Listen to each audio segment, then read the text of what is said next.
মাননীয় স্পিকার, আপনার মাধ্যমে আমার প্রশ্নটি হচ্ছে, একটা বিশ্ববিদ্যালয়ের শিক্ষার্থী অথবা যারা চাকরি প্রার্থীরা যখন প্রাথমিক বিদ্যালয়ে শিক্ষক হিসাবে চাকরি করতে যান, তখন সেখানে 11,000 টাকা বেসিক দিয়ে শুরু করেন বর্তমান প্রেক্ষাপটে। অর্থাৎ এই চাকরিটা হচ্ছে 13 গ্রেডের চাকরি এবং তৃতীয় শ্রেণীর। একজন যখন সেকেন্ডারি এডুকেশনে চাকরি করতে যান, তখন বেসিক বেতন পান 16,000 টাকা। এটা 10ম গ্রেডের এবং দ্বিতীয় শ্রেণীর চাকরি। আমাদের দেশের প্রাথমিক শিক্ষা এবং মাধ্যমিক শিক্ষা এই দুইটা হচ্ছে ফিডার ইনস্টিটিউশন। আমরা যদি ভালো শিক্ষার্থী ফিডার ইনস্টিটিউশন থেকে আমরা টারশিয়ারিতে পাঠাতে পারি, তাহলে সেখানে একটা রিসার্চ বেসড আমরা একটা আউটকাম পাব। মাননীয় প্রধানমন্ত্রীর কাছে আমার প্রশ্ন, বর্তমান বাস্তবতায় 11,000 টাকা বেসিক এবং 16,000 টাকা বেসিক দিয়ে এই আসলে শিক্ষক হতে আগ্রহ নিয়ে এসে এখানে আসলে দিন শেষে সার্ভাইভ করা খুব কঠিন হয়ে যায়। সেজন্য প্রাথমিক এবং মাধ্যমিক শিক্ষকদের বর্তমান প্রেক্ষাপটে, আপনিও বিদেশে দীর্ঘদিন থেকে এসেছেন, আপনি সেখানে শিক্ষা প্রতিষ্ঠানগুলো দেখেছেন, সেই বাস্তবতায় আমরা এই ফিডার ইনস্টিটিউশনগুলোর শিক্ষকদের মান উন্নয়নের জন্য, তাদের বেতন বৃদ্ধির জন্য, যাতে করে বেশি বেশি মানুষ বা শিক্ষার্থী এই ধরনের চাকরিগুলি করতে আগ্রহী হয়, সেটার জন্য আপনার বিশেষ কোনো পরিকল্পনা রয়েছে কিনা সেটি জানতে চাচ্ছি মাননীয় স্পিকার। মাননীয় প্রধানমন্ত্রী। মাননীয় স্পিকার, আপনাকে ধন্যবাদ এবং জনাব হাসনাত, আপনাকেও ধন্যবাদ আপনার প্রশ্নের জন্য। আপনি নিশ্চয়ই খেয়াল করেছেন এই বাজেট সেশনে আপনি উপস্থিত ছিলেন এবং আমার এই প্রথম প্রশ্ন যেটা ছিল মূল প্রশ্ন, সেখানে আমি বলেছি যে এই বাজেটে টোটাল জিডিপির 2% আমরা শিক্ষার জন্য রেখেছি। এবং শুধু তাই নয়, আমাদের যেটি পরিকল্পনা আছে, আমরা পরিকল্পনা মতন যদি আগাতে পারি, ইনশাল্লাহ আমরা শিক্ষা খাতে বাজেট 5 বছর শেষে 5% নিয়ে যেতে চাই। এবং অবশ্যই এগুলো আমরা যখন দেখেছি, স্বৈরাচারের সময় শুধু বিল্ডিং হয়েছে কিন্তু হিউম্যান রিসোর্সের কোনো উন্নতি হয় নাই।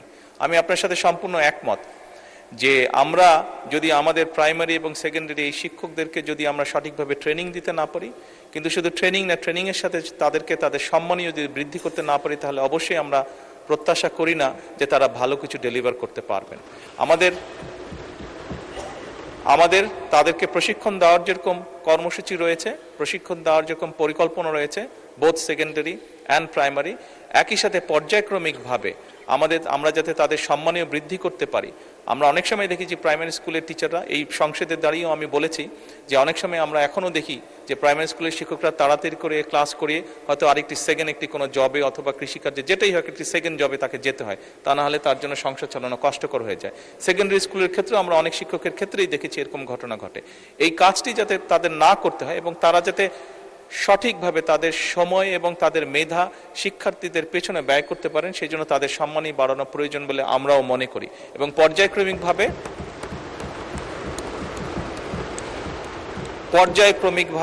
আমরা এই কাজটি ইনশাল্লাহ করব এই দেশে।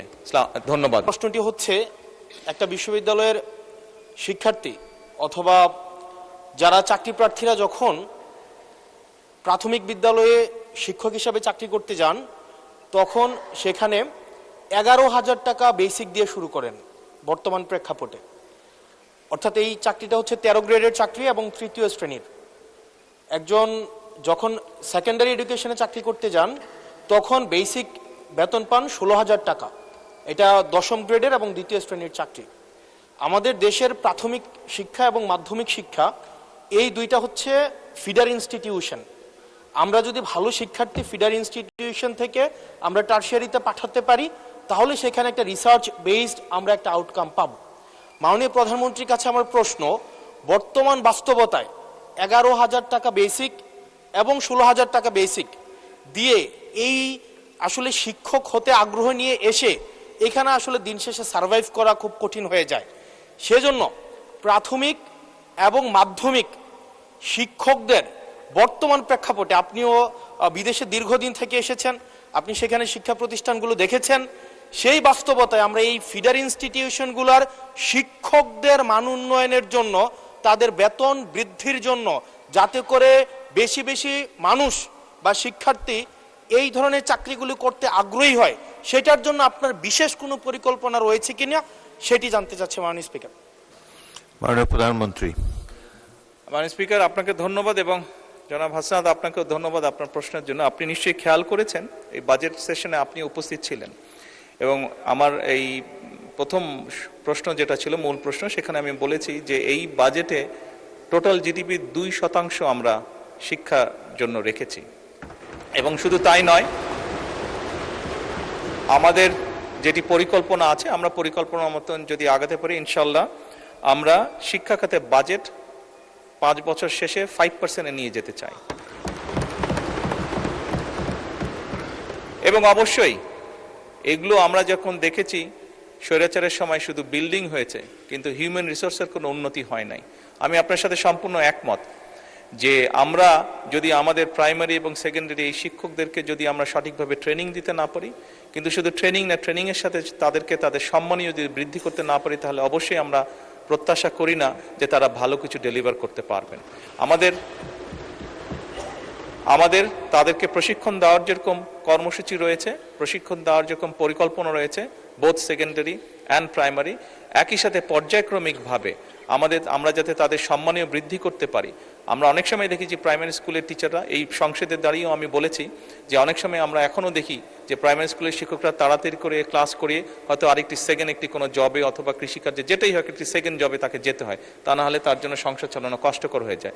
সেকেন্ডারি স্কুলের ক্ষেত্রে আমরা অনেক শিক্ষকের ক্ষেত্রেই দেখেছি এরকম ঘটনা ঘটে। এই কাজটি যাতে তাদের না করতে হয় এবং তারা যাতে সঠিকভাবে তাদের সময় এবং তাদের মেধা শিক্ষার্থীদের পেছনে ব্যয় করতে পারেন, সেই জন্য তাদের সম্মানই বাড়ানো প্রয়োজন বলে আমরাও মনে করি এবং পর্যায়ক্রমিকভাবে